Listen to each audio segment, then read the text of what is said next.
সাল্লাল্লাহু আলাইহি ওয়াসাল্লাম বলেন, আল্লাহ সুবহানাহু ওয়া তাআলার কাছে সবচেয়ে দামি জিকির হলো লা ইলাহা ইল্লাল্লাহ। আল্লাহ রাব্বুল আলামিনের কাছে সবচেয়ে দামি দোয়া হলো আলহামদুলিল্লাহ। সবচেয়ে দামি দোয়া কি? আলহামদুলিল্লাহ। আলহামদুলিল্লাহ পাঠ করলে আল্লাহ রাব্বুল আলামিন কি হয়ে যায়? খুশি হয়ে যায়। প্রিয় ভাইরা আমার, আপনারা যারা এখানে উপস্থিত হয়েছেন, আমাদের প্রত্যেককে বেশি বেশি আলহামদুলিল্লাহ পাঠ করতে হবে। আলহামদুলিল্লাহ পাঠ করলে আল্লাহ রাব্বুল আলামিন খুশি হয়ে যান আর আমাদের জীবনের মধ্যে বরকত দান করেন। প্রিয় ভাইরা আমার, বন্ধুগণ, নবীজি বলেছেন একজন মুমিনের জীবনের সবচেয়ে বড় গুণ হলো সে সুখে দুঃখে বিপদ আপদে সর্ব অবস্থায় আলহামদুলিল্লাহ পাঠ করে। সর্ব অবস্থায় আলহামদুলিল্লাহ পাঠ করা হলো একজন মুমিনের জীবনের সবচেয়ে বড় গুণ।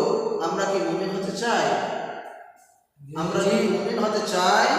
তাহলে আমাদেরকে কি করতে হবে? আলহামদুলিল্লাহ বলার আমল করতে হবে। প্রিয় ভাইরা আমার, আলহামদুলিল্লাহ পাঠ করলে আল্লাহ রাব্বুল আলামিন খুশি হয়ে যান, নিয়ামত বৃদ্ধি করে দেন। আল্লাহ রাব্বুল আলামিন পবিত্র কোরআনে কারিমে বলেন, লা ইন শাকারতুম লাযীদান্নাকুম ওয়া লা ইন কাফারতুম ইন্না আযাবি লাশাদীদ।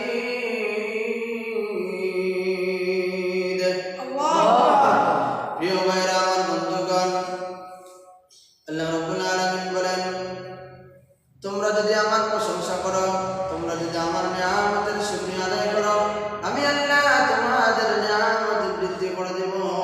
যদি তোমরা আমার নিয়ামত পেয়ে যদি আমার সাথে নাফরমানি করো এবং আমার নিয়ামতের শুকরিয়া আদায় না করো, তাহলে তোমাদের জীবন থেকে আমি নিয়ামত উঠিয়ে নিয়ে নেব। প্রিয় ভাইরা আমার, বন্ধুগণ, তাহলে বোঝা গেল আমাদের সবাইকে কি করতে হবে? বেশি করে আলহামদুলিল্লাহ পাঠ করতে হবে। আল্লাহ রাব্বুল আলামিনের বেশি বেশি প্রশংসা আদায় করতে হবে। আমরা যদি আলহামদুলিল্লাহ বেশি বেশি পাঠ করতে পারি, তাহলে আলহামদুলিল্লাহ বলার দ্বারাই আল্লাহ রাব্বুল আলামিন আমাদের সর্ব অবস্থায় আমাদের উপর রহমত দান করবে। প্রিয় ভাইরা আমার, বলছিলাম আল্লাহ রাব্বুল আলামিন বিশ্ববাসীর জন্য, কার জন্য? বিশ্ববাসীর জন্য। বিশ্ববাসীর জন্য যে কিতাব নাজিল করেছেন, যে কিতাব দান করেছেন, সেই মহান আল কোরআন কিতাবের শুরুটা তার প্রশংসা দিয়ে তিনি শুরু করেছেন। তিনি বলেন, আলহামদুলিল্লাহি রাব্বিল আলামিন।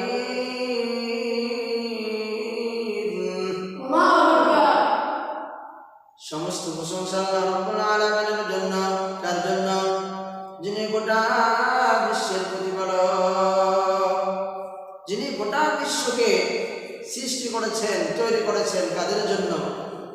বিশ্ববাসীর জন্য, তার আদরের বান্দা বান্দীদের জন্য। এই গোটা বিশ্বকে আল্লাহ রাব্বুল আলামিন তৈরি করেছেন তার বান্দার গোলামি করার জন্য। যে বান্দাকে আমি দুনিয়াতে পাঠিয়েছি, দুনিয়াতে তারা কি করবে? আমার ইবাদত করবে। এই ইবাদত করতে গিয়ে, অনুগত্য করতে গিয়ে, আমার গোলামি করতে গিয়ে যেন তাদের কোনো কষ্ট না হয়। এই গোটা বিশ্ব যিনি সৃষ্টি করেছেন তিনি আল্লাহ, তারই আমাদের প্রশংসা করতে হবে। প্রিয় ভাইরা আমার, এই পৃথিবীতে আল্লাহ রাব্বুল আলামিন আমাদের জন্য অগণিত অসংখ্য নিয়ামত দান করেছেন। এই নিয়ামতের মধ্যে যদি আমরা বরকত পেতে চাই, আমাদের জীবনের নিয়ামত বৃদ্ধি পাক, এটা যদি আমরা চাই, তাহলে আমাদেরকে কি করতে হবে? বেশি বেশি আলহামদুলিল্লাহ পাঠ করতে হবে। আলহামদুলিল্লাহ পাঠ করলেই আমাদের জীবনেরই উন্নতি। আলহামদুলিল্লাহ পাঠ করলে আল্লাহ খুশি হয়ে যাবেন। আমরা যদি আল্লাহকে খুশি করতে পারি, তাহলে ইহকালীন জীবনেও সফল, পরকালীন জীবনেও আমরা সফল হতে পারবো। প্রিয় ভাইরা আমার, এজন্য আপনাদেরকে আমি একটি বাক্যের আমলের কথাই বলবো। আপনারা সর্বদাই সুখে দুঃখে বিপদ আপদে বালা মুসিবতে আপনারা বেশি বেশি আলহামদুলিল্লাহ পাঠ করবেন। দেখবেন আমি বলে গেলাম আপনাদেরকে, আমি আলামিন হোসেন বলে গেলাম, আপনারা যদি সর্ব অবস্থায় সুখে দুঃখে বিপদ আপদে যদি আপনারা আলহামদুলিল্লাহ পাঠ করতে পারেন, অবশ্যই আল্লাহ রাব্বুল আলামিন আপনাদের আমাদের জীবনের সকল বিপদ আপদ বালা মুসিবত থেকে হেফাজত করবেন এবং আমাদের জীবনের মধ্যে বরকত দান করবেন। প্রিয় ভাইরা আমার, এজন্য